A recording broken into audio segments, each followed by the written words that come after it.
At my college reunion party, I saw my ex-girlfriend and remembered how she always chose partying and drinking instead of spending time with me, only to find out she's now pregnant, living in poverty without the father. Hey everyone, my name is Madison, and there's something I need people to understand about Tyler and me. He was mine before he was anyone else's. That's the thing people don't grasp when they look at where I am now and try to piece together my story. We weren't just some casual high school fling that burned out after graduation. We were everything to each other. We were the real deal. Tyler would walk me to every single class, carrying my books like some old-fashioned gentleman from a movie. He'd wait by my locker between periods with that stupid, adorable grin plastered across his face, like seeing me was the highlight of his entire day. I'm talking about the kind of love that makes your friends roll their eyes and complain about how disgustingly happy you are all the time. The kind where you can't imagine your life without the other person. Where every plan you make automatically includes them. For the first month, we followed through on every single promise we'd made. I'd call him every night without fail, sometimes talking for hours until my roommate would start giving me annoyed looks from across the room.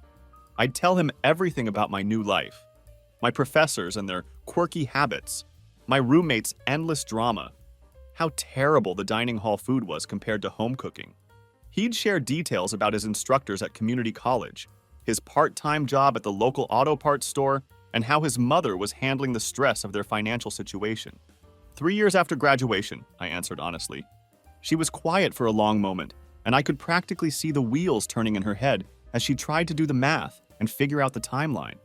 Then she started talking about our past relationship, about how good we'd been together when we were young, about how maybe we'd both been too immature to appreciate what we had, about how perhaps we'd made a mistake in ending things when we did.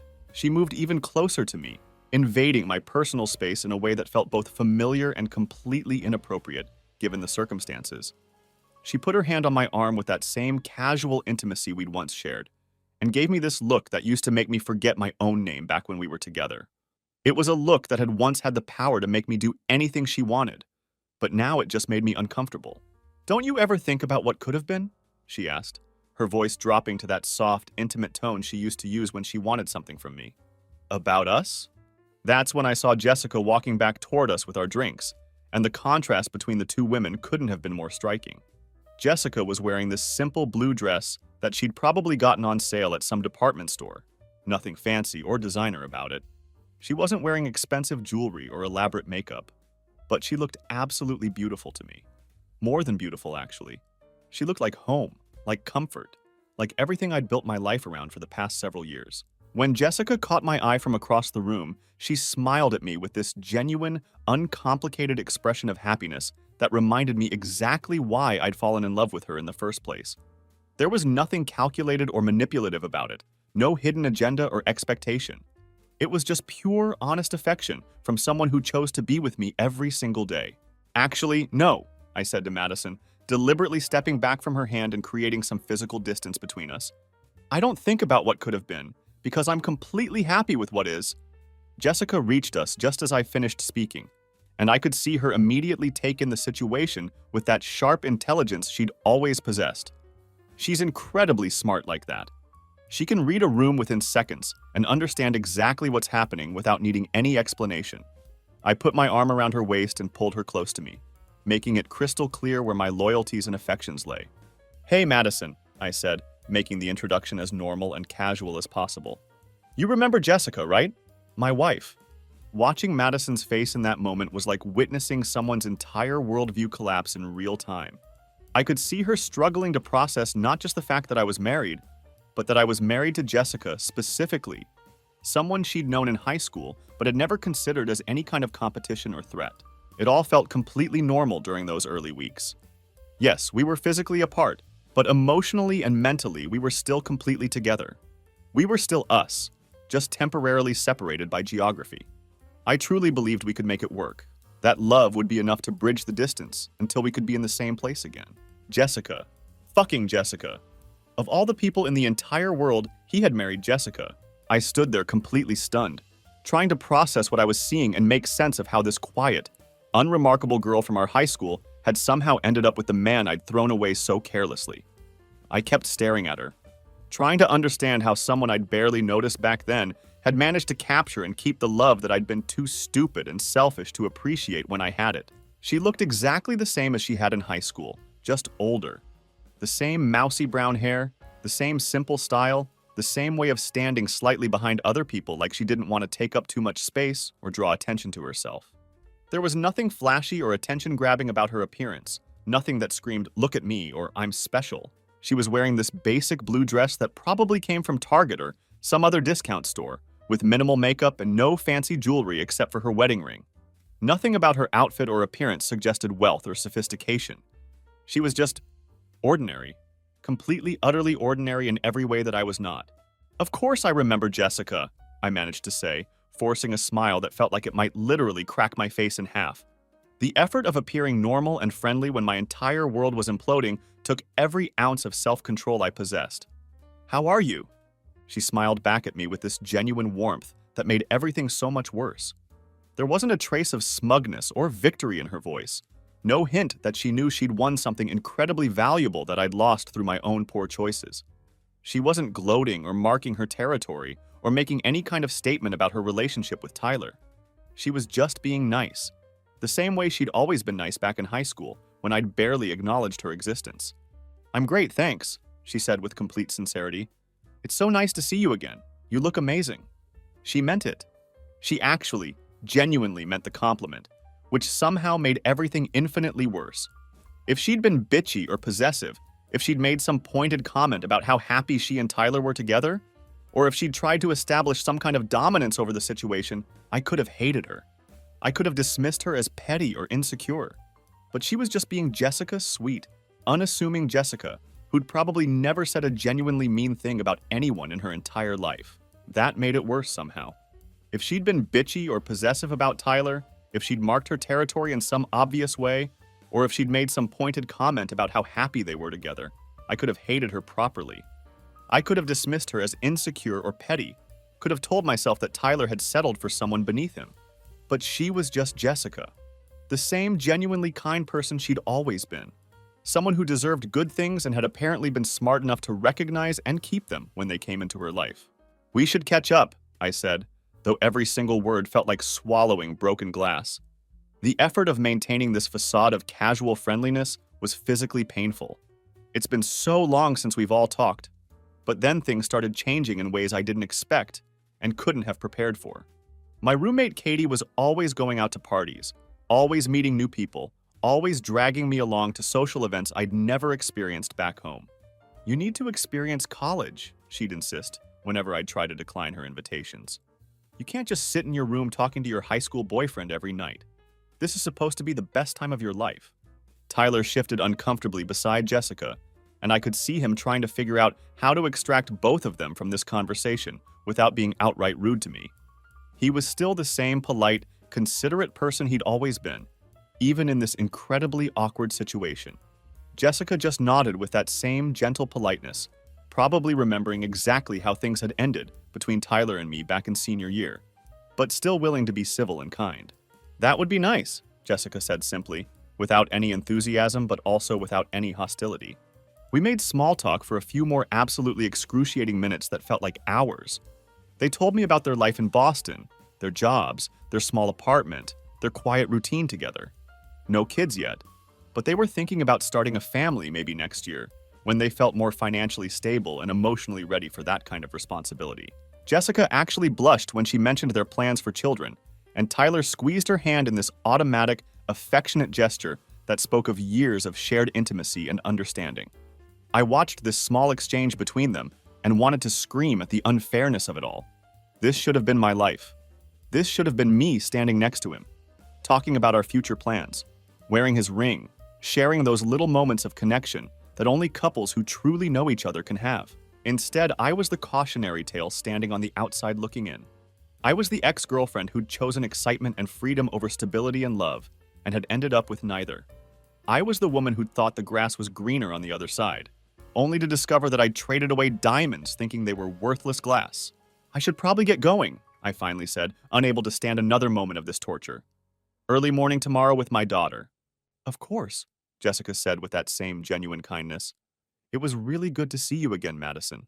I watched their faces carefully during those final moments of our conversation, studying their expressions and body language. I could see the polite distance they were maintaining, the way they were being kind and civil, but definitely not inviting. There was no suggestion that we should all get coffee sometime to catch up properly. There was no exchange of phone numbers or promises to stay in touch. They were happy to see me in the way you're happy to see anyone from your past. But they didn't need me in their lives. Why would they? They had everything they wanted right there with each other. You too, I managed to say, the words barely making it past the tightness in my throat. As I started to walk away from them, I heard Jessica say something to Tyler about getting another drink, and they moved toward the bar together. I couldn't help myself. I turned back to watch them go, observing how they walked close together with this natural, comfortable intimacy. They just fit together in a way that looked effortless and right. There was no drama, no tension, no complicated history weighing them down. They were simply two people who had chosen each other and were happy with that choice. At first, I resisted Katie's constant invitations and pressure to socialize. I was perfectly content staying in our dorm room, talking to Tyler for hours, and focusing on my coursework. But slowly, almost without realizing it was happening, I started saying yes to her suggestions. Just to a few parties here and there, just to meet some new people and expand my social circle, just to have some harmless fun and experience what college social life was actually like. I left the reunion about an hour later, unable to stand another moment of pretending to enjoy myself or care about catching up with people whose lives had turned out so much better than mine. I drove home through the familiar streets of our hometown, past the house where Tyler used to pick me up for dates when we were teenagers, past the park where he'd told me he loved me for the first time on a warm spring evening that felt like a lifetime ago. As I drove, the reality of what I'd lost hit me with devastating clarity. I had traded all of that. Tyler's unwavering love, his loyalty, his dreams of building a life together. For what exactly? A few years of meaningless hookups with guys whose names I could barely remember? A college degree I'd never finished because I got pregnant? A life that looked successful and independent from the outside, but felt empty and lonely as hell on the inside? Jessica had won without even trying, without even knowing there had been a competition. She'd gotten the prize I'd been too stupid and selfish to keep, and she'd probably never even realized that she was getting something I'd thrown away. She hadn't stolen him from me. I'd handed him to her gift wrapped with my own poor choices and selfish decisions. And she'd been smart enough, wise enough, loving enough to keep him. I was the idiot who'd thrown away diamonds because I thought they were worthless glass. And now I had to live with that knowledge for the rest of my life, watching from the sidelines as someone else enjoyed the happiness that should have been mine. The guys at college were completely different from Tyler in ways that both intrigued and unsettled me. They carried themselves with a confidence that Tyler had never possessed. Not arrogance exactly, but this self-assured way of moving through the world that came from privilege and opportunity. They had money, real money, not the kind of paycheck-to-paycheck existence that Tyler's family knew. They knew about things I'd never even heard of: wine regions, exotic vacation destinations, cultural references that went completely over my head. These college guys would take me to restaurants where I couldn't pronounce half the items on the menu, places where a single meal cost more than Tyler made in a day at the auto parts store. They'd buy me drinks with names I'd never heard of, cocktails that tasted like sophistication and possibility. They'd casually mention their internships at companies I'd seen advertised during primetime television, talking about their futures with the kind of certainty that comes from having connections and opportunities handed to you. I found myself making comparisons that I hated myself for making. Tyler would call me and tell me about his day at the store, how he'd helped some customer find the right part for their old truck, or how his manager had complimented his work ethic. And instead of feeling proud of him like I used to, I'd find myself thinking about Brandon from my economics class, who was interning at some big investment firm in the city, networking with executives and learning about high-stakes financial deals. When I'd come home for visits, Tyler would plan these sweet, simple dates, the same kinds of things we'd always done together. We'd go to our favorite diner, walk around the park where we'd spent so many evenings, maybe catch a movie at the local theater.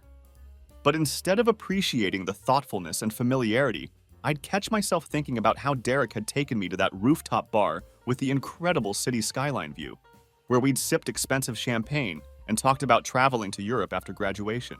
I started going out more frequently, staying out later and later into the night, and not calling Tyler nearly as much as I used to. What had once been daily, hours-long conversations gradually dwindled to maybe every other day, Then, every few days, when he would ask what I was doing with my time, I'd give him vague answers like studying or hanging out with friends. Technically, I wasn't lying. I was hanging out with friends, if you could call them that. But the reality was that I was spending time with guys who clearly wanted to sleep with me, guys who made me feel desired and wanted in ways that felt completely new and exciting. These weren't the innocent, sweet interactions I'd grown accustomed to with Tyler. These college guys knew how to make me feel like I was the most captivating person in any room. They'd lean in close when they talked to me, their attention focused entirely on me, like I was the only thing that mattered in that moment. They'd compliment me in ways that made my heart race, not just telling me I looked pretty, but making me feel sophisticated, worldly, irresistible. We had mapped out our entire future together with the naive confidence that only teenagers possess. Tyler was going to attend community college and study something practical, maybe business or engineering. I don't remember the exact details now. I was supposed to get my degree in marketing or communications, something that would give me a solid career foundation. After we both graduated, we'd get married and buy a house right there in our hometown. The whole package. White picket fence, 2 kids, maybe a golden retriever running around the backyard. By the time Christmas break rolled around, I had become a completely different person from the girl who'd left for college just a few months earlier. I'd been hooking up with guys at parties, sometimes more than one in the same week. The guilt I'd initially felt about betraying Tyler had gradually faded, replaced by this intoxicating sense of liberation. I felt like I was finally living, finally discovering who I really was underneath all the small-town expectations and limitations I'd grown up with. But when I stepped off that plane and saw Tyler waiting for me at the airport with a bouquet of flowers and that same sweet, genuine smile I'd fallen in love with years ago, I felt physically sick to my stomach. The contrast between who I'd become and who he still thought I was hit me like a punch to the gut. How could I possibly tell him what I'd been doing? How could I explain that I'd discovered this whole other version of myself? This person who craved excitement and novelty and experiences he could never provide? I couldn't bring myself to confess any of it. The words just wouldn't come. So instead, I pretended that everything was exactly the same as it had always been. I went through all the motions of being his devoted girlfriend, holding his hand, kissing him hello, listening to his stories about community college and work. But inside, I was counting down the days until I could return to school, back to my real life, back to the freedom and possibilities that awaited me there. Hey, this is Tyler's side of the story, and I need to tell you what it was like watching the person I loved most in the world slowly slip away from me. I knew something was seriously wrong by Valentine's Day. You don't love someone for 3 whole years and not notice when they start pulling away from you, when their entire energy shifts toward you. Madison would call me less and less frequently, and when she did call, the conversations felt forced and distracted. She'd text me back hours later instead of immediately like she used to, always with some excuse about being busy with schoolwork or spending time with friends. When she came home for breaks, she seemed like she was physically present, but mentally somewhere else entirely. She'd sit right next to me on the couch or across from me at dinner, but I could tell her thoughts were miles away. It was like she was going through the motions of being my girlfriend while her heart and mind were completely elsewhere. I tried everything I could think of to make our relationship work and bring back what we'd lost. I'd drive those 5 hours to surprise her on weekends, showing up at her dorm with her favorite coffee from the local shop back home, and those little pastries she'd always loved from the bakery downtown. But instead of being happy and excited to see me like she used to be, she'd seem annoyed and irritated, like I was interrupting something important or intruding on her new life. Her roommate would give me these strange, uncomfortable looks whenever I visited, like she knew something significant that I didn't. It was this knowing expression that made me feel like everyone was in on some secret except for me. I started feeling like I was fighting desperately for someone who didn't want to be fought for anymore, like I was holding on to something that was already gone. By spring semester, our conversations had become basically dead and lifeless. She'd call me maybe twice a week if I was lucky, and when she did, she'd tell me about her day in this flat, bored voice that made it clear she was just going through the motions. Then she'd always find some excuse to get off the phone quickly. She had to study, her friends were waiting for her, she was tired and needed to sleep. I'd try to plan special things for when she came home for visits, putting thought and effort into creating moments that might remind us both of why we'd fallen in love in the first place. But she'd cancel our plans at the last minute with flimsy excuses, or show up late without any real explanation, or spend the entire time we were together constantly checking her phone like she was expecting something more important than whatever we were doing. Looking back now, God, we were so incredibly naive. We thought love was enough to make everything work out perfectly. We thought having a plan meant the plan would actually happen. We had no idea how much life could change you, how much distance and opportunity and simple human nature could reshape everything you thought you wanted. I felt like I was dating a complete stranger who just happened to look exactly like my girlfriend. The Madison I'd known and loved seemed to have been replaced by this distant, distracted person who was physically there but emotionally unavailable. Every interaction felt forced and uncomfortable, like we were both playing roles in a relationship that had already ended, but nobody had officially announced it yet. The breaking point came during spring break, and I'll never forget how that week unfolded. She was supposed to spend the entire week with me. We'd planned it months in advance, and I'd been looking forward to having that uninterrupted time together to maybe reconnect and figure out what was happening to us. But she kept making excuses to leave early from whatever we were doing, or making plans to go out with old friends from high school instead of spending time with me. On the last night of her break, we were supposed to have dinner at this restaurant we'd been going to since junior year of high school. It was our place, somewhere that held all these good memories from when things were perfect between us. She showed up 30 minutes late without calling to let me know she was running behind, and when she finally arrived, she seemed rushed and distracted. But the worst part was listening to her talk throughout that entire dinner. She spent the whole meal telling me about some guy named Derek, how he'd taken her to some fancy restaurant in the city, what kind of car he drove, what his internship was like, what his future plans were after graduation.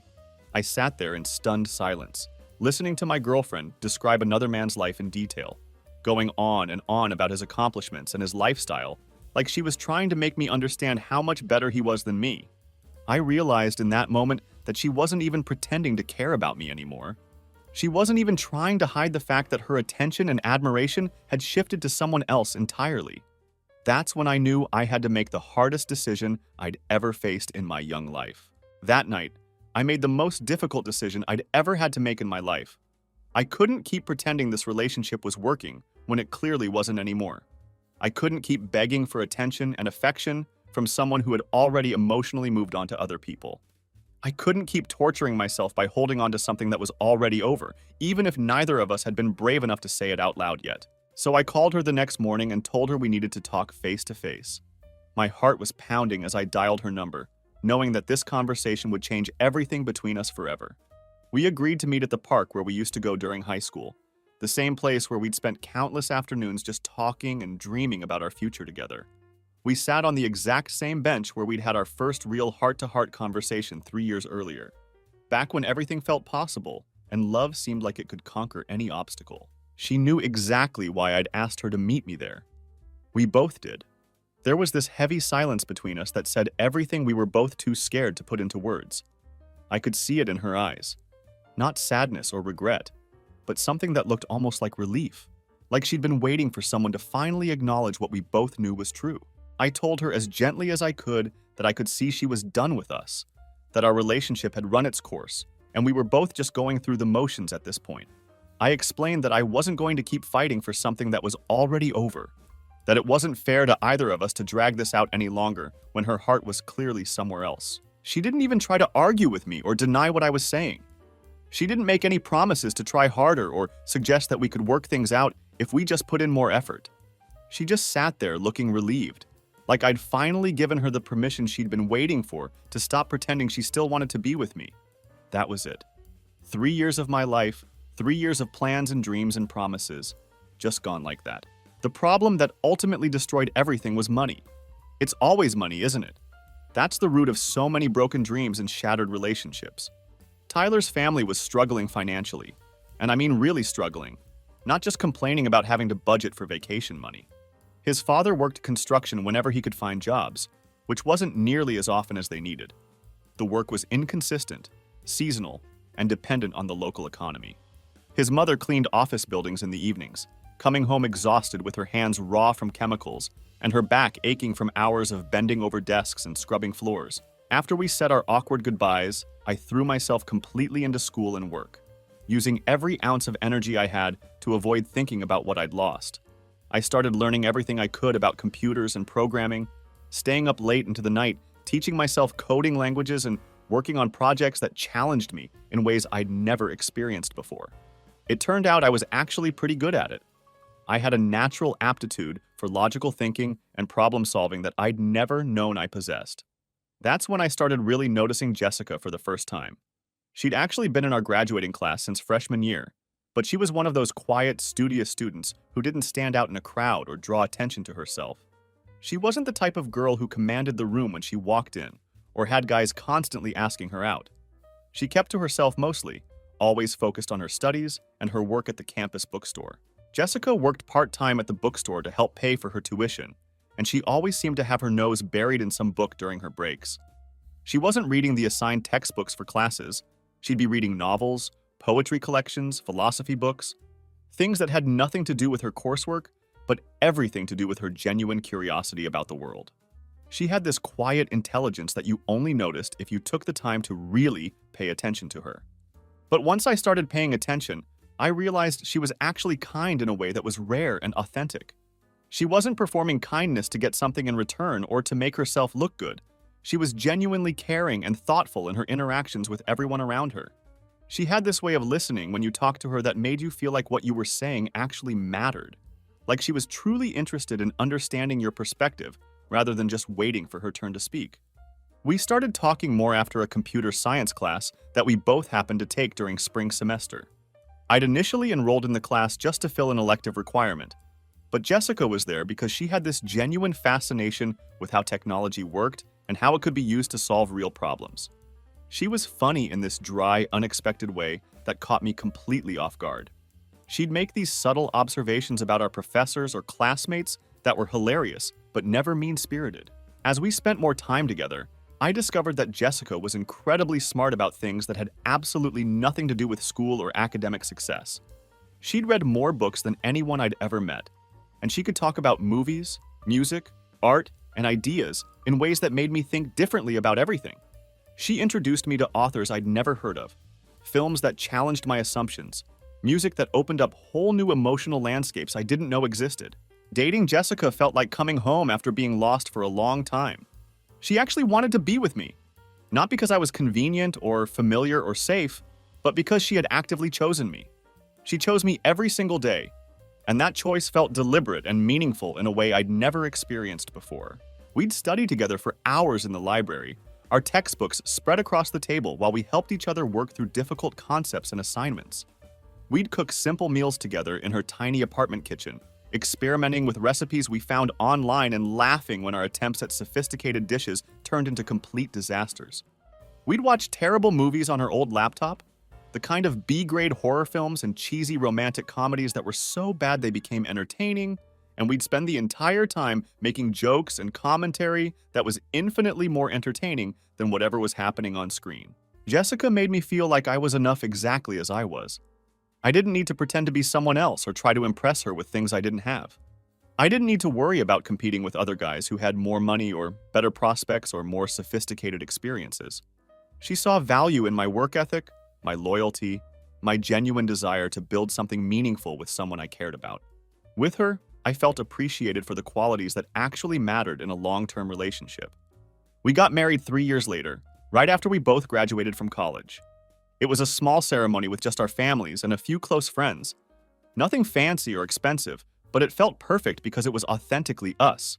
We didn't need a big production or an elaborate celebration to make our commitment feel real and meaningful. What mattered was that we were choosing to build a life together based on mutual respect, genuine affection, and shared values.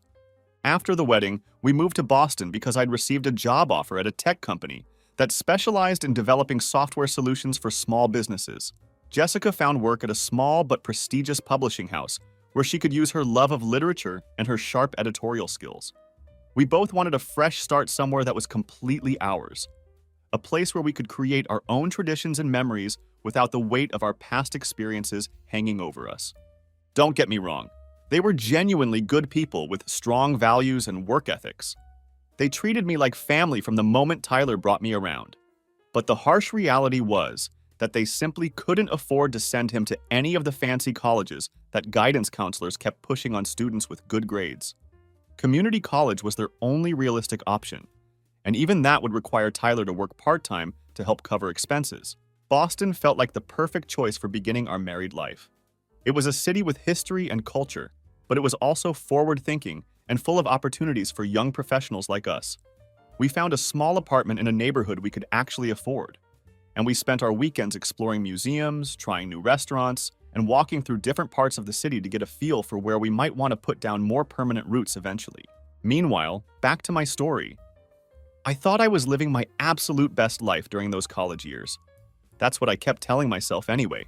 Every time I'd wake up in someone else's bed, every time I'd delete another guy's number from my phone after a few weeks of casual dating, every time I'd catch myself wondering what Tyler was doing back home. Freedom felt absolutely intoxicating at first, like I'd been released from a cage I hadn't even realized I was trapped in. I could do whatever I wanted, be with whoever I wanted, make any choice that appealed to me in the moment with no questions asked and no one to answer to. College felt like this incredible buffet of experiences and opportunities, and I felt like I'd been starving my entire life without even knowing it. There was Nathan from my American literature class, who had that dangerous bad boy thing going on that made my heart race every time he looked at me. He was always riding his motorcycle to campus, leather jacket and all, and he was constantly getting into arguments with professors about assignments he thought were pointless or outdated. Being with him felt rebellious and exciting in a way that my relationship with Tyler never had. Then there was Kevin, this trust fund kid whose family had more money than I could even comprehend. He'd take me to expensive restaurants where a single appetizer cost more than my family spent on groceries in a week, and he'd buy me jewelry like it was absolutely nothing. Just because he liked how it looked on me, or because it was a Tuesday and he felt like being generous. With Kevin, I got a taste of what life could be like when money was never a consideration, when you could have anything you wanted without worrying about the cost. And Brandon was this smooth talker who seemed to know exactly what to say to make me feel like I was the most important and captivating person in any room. He had this way of making conversation that made me feel sophisticated and worldly, like I was finally becoming the kind of woman who belonged in elevated social circles. He knew about art and wine and literature, and he'd take me to gallery openings and wine tastings where I felt like I was getting an education in how cultured people actually lived. I'd rotate between all of them, sometimes seeing 2 or 3 different guys in the same week without any of them knowing about the others. They didn't know about each other, and honestly, I didn't care whether they found out or not. I felt powerful and desired and completely in control of my own destiny. I felt like I was finally discovering who I really was underneath all that small-town girlfriend persona I'd been playing for so many years. Tyler seemed like a lifetime ago, like some naive version of myself that I'd completely outgrown and left behind. When I thought about our relationship at all, it felt like remembering a childhood friendship, sweet and innocent, but ultimately something you move past as you become a more sophisticated, experienced person. But here's the thing about living like that. It catches up with you eventually, no matter how invincible you feel in the moment. By senior year, I was getting a reputation around campus, and not the kind of reputation that opens doors or earns respect. Girls would whisper when I walked by in the dining hall or across the quad, their conversations stopping abruptly when they noticed I was within earshot. Guys would approach me at parties like I was easy, like I was automatically available for whatever they had in mind, treating me less like a person they wanted to get to know and more like a sure thing. I started feeling less like I was the one making choices and more like I was being chosen by whoever happened to want me that particular week. The power and control I'd thought I had over my social life began to feel like an illusion. If that makes any sense, I'd gone from feeling like I was in charge of my own destiny to feeling like I was just drifting from one situation to the next without any real agency or purpose. That's when I met Ryan, and he seemed different from all the others in ways that made me think maybe I could turn things around. He was older than the typical college guys I'd been involved with, a graduate student working on his PhD in psychology who seemed more serious and stable than anyone I'd dated before. He carried himself with genuine confidence, rather than the performative arrogance I'd gotten used to, and he seemed like he might actually be looking for something real and meaningful rather than just another casual hookup. Meanwhile, my father owned 2 successful auto repair shops in town and had been throwing college brochures at me since my sophomore year. These weren't just local schools. He was talking about universities I'd never even heard of, prestigious places with impressive reputations and even more impressive price tags. "You're not wasting your potential at community college," he'd lecture me whenever the subject came up. He said it like staying with Tyler and attending the local school would somehow ruin my entire life. like I'd be throwing away some incredible opportunity that might never come again. We started dating exclusively, which felt like a huge step for me after years of juggling multiple casual relationships. For a few months, I genuinely thought I'd found my person, someone who could give me both the sophistication and worldliness I'd come to crave, plus the stability and commitment I was starting to realize I actually wanted. I was ready to settle down with someone who seemed worthy of that kind of commitment. I was ready to be someone's girlfriend again, to build something lasting with a person who appreciated both who I'd become and who I wanted to be. Then I missed my period 1 month. Then I missed another one. By the time I finally worked up the courage to buy a pregnancy test and face whatever reality was waiting for me, I was already 8 weeks along. I sat in that bathroom stall staring at those 2 pink lines on the pregnancy test, and my first thought wasn't about the baby growing inside me, or my future, or any of the important, life-changing implications of what this meant. My first thought, the one that hit me like a punch to the stomach, was a single, devastating question. Whose baby is this? The reality of my lifestyle over the past few years crashed down on me all at once. Even though Ryan and I had been exclusive for a few months, the timing meant there was a chance, a very real, terrifying chance, that this pregnancy could be from someone else entirely. I sat there trying to do the math in my head, counting backwards through weeks and dates, trying to figure out exactly when this had happened, and with whom. Ryan didn't take the news well when I finally found the courage to tell him.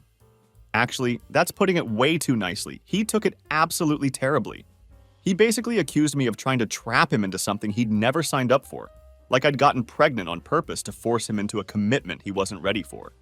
He said he wasn't ready for kids, that this wasn't part of his plan, that having a baby would derail everything he'd worked toward in his graduate program. When I told him I wasn't sure that terminating the pregnancy was what I wanted to do, that I needed time to think about all my options and figure out what felt right for me, he got angry in a way I'd never seen before. He accused me of being manipulative and selfish, of trying to ruin his life for my own emotional needs. He said I was being irresponsible and unrealistic about what raising a child would actually involve. That conversation was the end of our relationship. Just like that, the man I'd thought might be my future, the person I'd believed could offer me both love and stability, was gone. I was facing the biggest decision of my life completely alone, with no partner to help me think through the options or support whatever choice I ultimately made. Lily was born in September, and she was absolutely perfect in every way that mattered.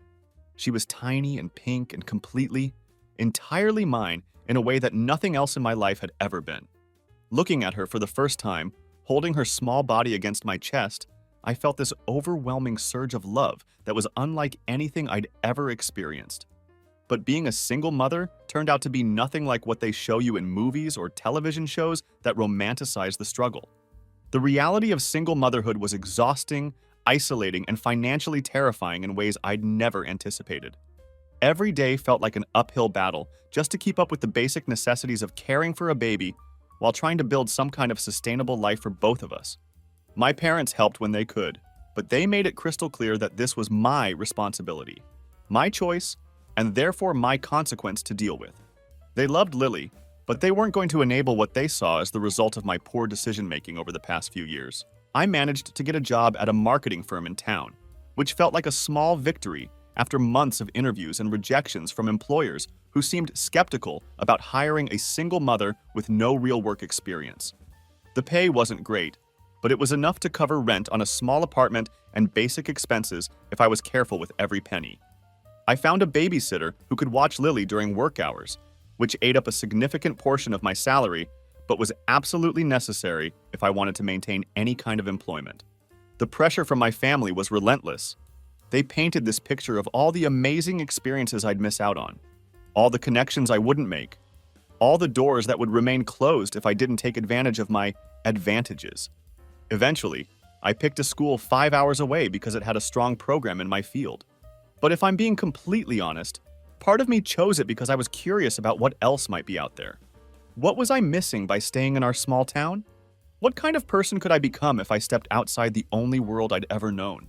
I tried my best to build some kind of life for us, but it felt like I was constantly playing catch-up with responsibilities and obligations I'd never learned how to handle. The years blurred together in this exhausting routine. Wake up early, get Lily ready for daycare, work a full day at a job that demanded more energy than I had to give, pick up Lily, make dinner, give her a bath, read her a bedtime story, put her to bed, then collapse on the couch in complete exhaustion. I'd see other mothers at the playground with their husbands, and I'd watch them take turns pushing swings or chasing toddlers around the equipment while they chatted casually about their weekend plans or their children's development. I'd feel this hollow, aching sensation in my chest as I observed what partnership in parenting actually looked like. What would it have been like to have someone to share the load with? What would it have been like to plan this pregnancy with someone who wanted it as much as I did? What would it have been like to do this with someone who loved me and was excited about building a family together?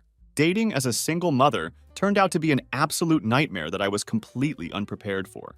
Guys would seem genuinely interested in getting to know me until they found out about Lily, and then suddenly they'd become too busy to return my calls or texts. It was like mentioning my daughter was some kind of relationship death sentence that immediately disqualified me from being worth their time or attention. The few men who didn't seem bothered by the fact that I had a child usually wanted to move way too fast, like they were trying to play house with my life rather than actually getting to know me as a person. They seemed to want the instant gratification of a ready-made family without putting in the actual work of building a genuine relationship with me first. I went on maybe 8 dates total in 6 years, and absolutely none of them went anywhere meaningful or promising. By the time Lily started school, I was tired in a way that went far beyond physical exhaustion. I was bone-deep, soul-crushing tired in a way that sleep couldn't fix and coffee couldn't touch. I'd look at other women my age when I was dropping Lily off at school or picking up groceries, and I'd wonder how they all seemed so put together and content with their lives. They had this glow of happiness and fulfillment that I couldn't even remember feeling anymore. I'd scroll through social media occasionally and see girls from my college graduating class posting pictures of their perfect husbands and their perfect houses and their perfect family vacations. And I'd feel like I was watching a movie about the life I was supposed to have lived. Everyone else seemed to have figured out the secret to happiness and success, while I was just trying to make it through each day without completely falling apart. That's when the reunion invitation arrived in my mailbox. 12 years since we'd all graduated and supposedly started our adult lives. The envelope was addressed in that generic corporate font that immediately screamed mass mailing. And for a moment, I considered throwing it directly into the trash without even opening it. But something made me hesitate, made me tear open the envelope and read about this opportunity to reconnect with old friends and see how everyone had turned out after all these years. Maybe it was simple curiosity about what had happened to people I'd once known so well. Maybe it was this desperate loneliness that had been growing inside me for years, making me crave any kind of connection to my past when my present felt so isolating and difficult. Maybe it was just the faint, probably foolish hope that seeing where I'd come from might somehow help me figure out where I was supposed to be going with the rest of my life. I tried to look up Tyler online, but it was like he'd completely vanished from the digital world. No Facebook profile, no Instagram account, no Twitter presence, no LinkedIn page, nothing. It was as if he'd made a deliberate choice to live his life completely off the grid, away from social media and public scrutiny. Part of me wondered if he'd actually done something significant with his life, if he'd moved away from our hometown, if he'd found someone else to build a future with. Tyler was incredibly supportive of my decision, which was so typical of him. Of course he was. He'd always been that way, always putting my happiness and dreams ahead of his own concerns. "You should go," he told me with that genuine smile of his. "It's only 4 years, and then we'll have the rest of our lives together." The way he said it made it sound so simple, so manageable. Just a temporary separation before we could start our real life as adults. But a bigger part of me hoped against all logic that he was still single, still available, still the same sweet, loyal guy who used to wait by my locker between classes with that genuine smile on his face. I knew it was probably unrealistic after all these years, but I couldn't help fantasizing about the possibility that maybe he'd been waiting for me somehow. That maybe we could pick up where we'd left off and build the life we'd originally planned together. Meanwhile, Tyler was having his own conflicted feelings about the reunion. I was genuinely undecided about whether to attend the reunion or not. Jessica and I had built such a good thing together in Boston, our own little bubble of happiness, where nobody knew our complicated history or cared about who we used to be back in high school. We'd created this life that was entirely ours, free from the expectations and judgments of people who'd known us when we were teenagers figuring out who we wanted to become. But my mother kept bringing up the reunion every time we called home to check in with our families. She'd mention how nice it would be to see everyone again. to catch up with old friends and find out what paths everyone's lives had taken since graduation. She had this way of making it sound like we had some kind of obligation to attend, like we owed it to our past selves to show up and represent how well we turned out. So Jessica and I finally decided to make a weekend trip out of it. We figured we could fly back home, attend the reunion on Saturday night, and spend Sunday visiting with our families before returning to Boston. It seemed like a reasonable compromise. We'd satisfy everyone's expectations while keeping the commitment short enough that it wouldn't disrupt our normal routine too much. The reunion was being held at the same hotel where they'd hosted our senior prom, which felt weirdly appropriate but also slightly depressing. Walking into that familiar ballroom brought back all these memories of being 18 and thinking we had our entire lives figured out, when in reality we had no idea what we were actually in for. Everything looked smaller and cheaper than I remembered it being back then. The decorations were the same generic stuff they probably used for every single class reunion. Balloons in our old school colors, blown-up yearbook photos mounted on easels around the room, and a banner announcing our graduation year in that same font they'd used for every school event. I recognized maybe half the people there, and most of them looked exactly like you'd expect them to look 12 years later. Just softer around the edges, with more conservative haircuts and clothing that suggested mortgages and car payments and other adult responsibilities. Jessica was handling the whole reunion experience much better than I was. She'd never been to one of these things before, so she found it fascinating in this anthropological way, like she was observing some interesting social experiment about human behavior and the ways people try to reinvent themselves or prove their worth to people they haven't seen in over a decade. She'd watch people corner each other with stories about their real estate businesses or their perfect children, and she'd squeeze my hand when someone would approach us with that slightly desperate energy of someone trying too hard to impress. Jessica had this way of keeping me grounded when social situations became overwhelming or uncomfortable. She'd make these subtle observations about the dynamics playing out around us, pointing out the small absurdities and pretensions in a way that made me laugh instead of feeling anxious about being judged or compared to everyone else. That's when I saw Madison walk through the entrance doors, and I'm not going to lie, she still looked absolutely stunning. She was wearing this elegant black dress that fit her perfectly. Her hair was styled in a way that looked effortlessly sophisticated, and her makeup was flawless in that way that probably took an hour to achieve, but appeared completely natural. But there was something different about her eyes, something tired or desperate that hadn't been there when we were together in high school. It was subtle, but I could see it. This underlying exhaustion or disappointment that no amount of perfect styling could completely hide.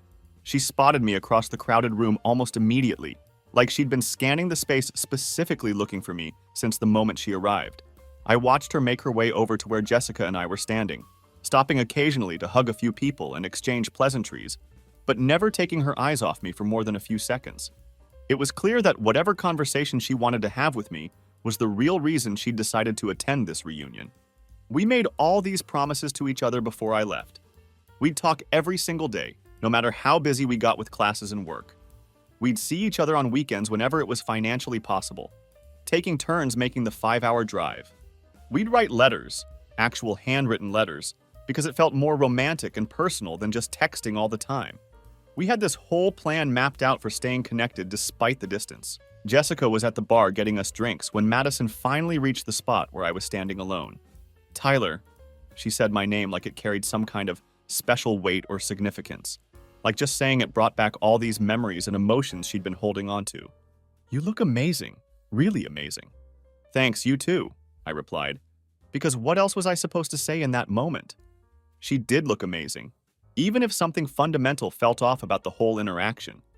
I could tell she was nervous by the way she kept touching her hair and adjusting her dress, laughing a little too loudly at things that weren't particularly funny. Then she started asking questions about my life. What was I doing for work? Where was I living? The normal reunion stuff that everyone asks when they're trying to catch up after years of no contact. Except the way she was asking felt loaded with meaning, like she was fishing for something specific rather than just making polite conversation. I could sense that there was some particular piece of information she was hoping to discover or confirm. I tried to find you online, she said, moving closer to me in a way that felt deliberate and calculated. But you're like a ghost. No social media, nothing. It's like you disappeared completely from the digital world. Jessica and I don't really do that stuff, I explained, maintaining some distance between us. We prefer to keep our lives private, away from all the social media drama and comparison games. Her face changed dramatically when I said Jessica's name. It was just for a split second, but I caught the shift in her expression. This flash of surprise, confusion, and disappointment that she tried to cover up, but wasn't quite quick enough to hide completely. I watched her process what I'd just revealed, saw her go through about 5 different emotions in the span of 3 seconds as the implications of what I'd said sank in. Jessica, she repeated the name slowly, like saying it out loud would somehow make it less true or help her understand what she was hearing. Who's Jessica? My wife, I said simply, letting the words hang in the air between us. The word hit her like a physical blow. I literally watched the color drain from her face as she absorbed this information that clearly wasn't what she'd been expecting or hoping to hear. She stood there for a moment, completely speechless, like she was trying to recalibrate her entire understanding of the situation and figure out how to respond to this news that had obviously blindsided her. Your wife, she repeated, like saying the words herself would help her process what I just told her. When did you get married?